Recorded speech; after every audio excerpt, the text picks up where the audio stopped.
All right, so next we want to look at beyond just shifts. We want to see what else we can do to our function. So if we take the function f of x and we want to see what sort of transformations we can see with that, we have a lot going on here. That f of x, again, is our parent function, which we saw those on the very first slide, or the very first page there. The c and the d we've already talked about. Those are our shifts. What we've added the a and the b. The b is, again, attached to that x directly. It's inside that function, and so that is going to stretch or compress things horizontally.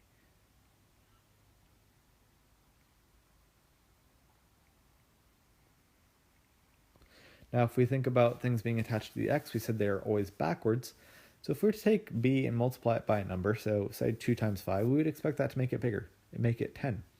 But because our x's are always backwards, rather than actually multiplying b times x there, we would take our x values and divide them by b. So it's going to be a compression if b is between 0 and 1. And I should say the absolute value of b, we're going to ignore the sign. And it's a stretch if that value of b is greater than 1. Now, the reason I'm ignoring the sign for a second is because the sign tells me, deals with the reflections. We'll get to those just a second. A is going to be the same idea. A is going to be a stretch or a compression, depending on the value. But this time, because it is attached, it's outside of the function, or we can think about attached to the y, it's going to do that vertically. It's going to stretch or compress it vertically. So if a is greater than 1, it's going to be a stretch. If the absolute value of a is between 0 and 1, it's going to be a compression. The y's behave normally. So if we were to take a, multiply it by a value, we would expect it to make it bigger. It absolutely does. If that a is greater than 1, but if it's something like 1/2, then obviously it's going to make it smaller. Now, I said that we're also going to have to pay attention to the signs there, so let me just shorten this up here. And the way we're going to determine if a function is flipped or reflected or not, if the a is negative, it reflects about the x-axis. And if the b is negative, then it reflects about the y-axis. And that might seem a little backwards because it might seem like the a is actually attached to the y, so it should reflect about the y, but let's think about that for a second.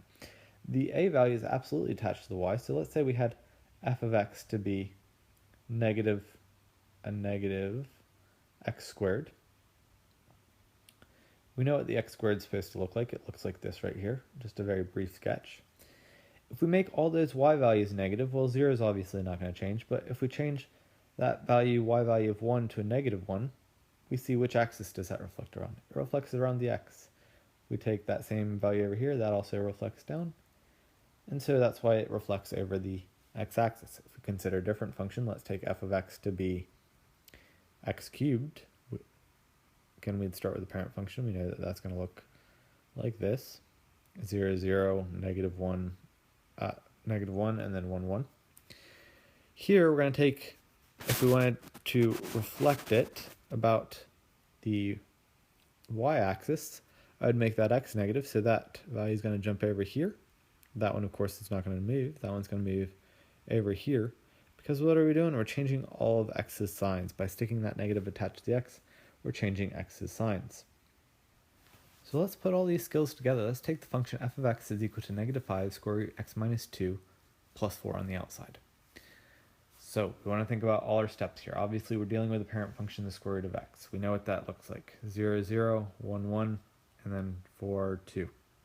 So it's going to look like that.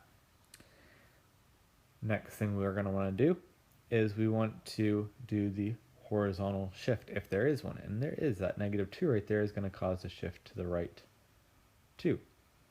Second thing we want to take care of really actually doesn't matter between stretches, compressions, and reflections.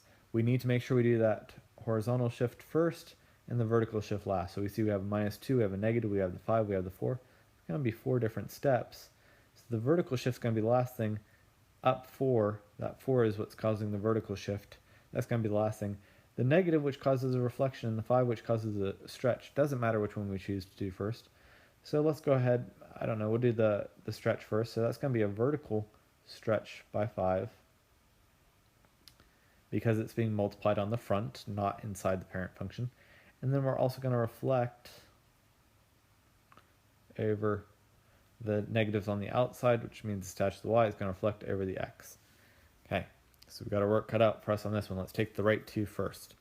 1, 2, 1, 2, and then 1, 2. There's her first shift. Next, I'll go to, say, orange. We're going to stretch it vertically by 5. And when we do that, that's just meaning to multiply every y value by 5. The y's are the vertical. And we can see we're trying to take that 5, we're multiplying it by all the values. So I'll have 0 times 5, which stays 0. 1 times 5 becomes 1, 2, 3, 4, 5. Did I count that wrong? 1, 2, 3, 4. 1, 2, 3, 4, 5. And then the last one was at 2, so when we take 2 and multiply it by 5, we're going to get 10. 1, 2, 3, 4, 5, 6, 7, 8, 9, 10. Let me get rid of that. 1, 2, 3, 4, 5, 6, 7, 8, 9, 10 up here. Okay. Next, I'm going to need to reflect over the x-axis. So that point, of course, doesn't change. If I change 0's sign, it stays 0. That point that was at 1, 2, 3, 4, 5 becomes 1, 2, 3, 4, 5 down here. And that one that was at 10 becomes negative 10.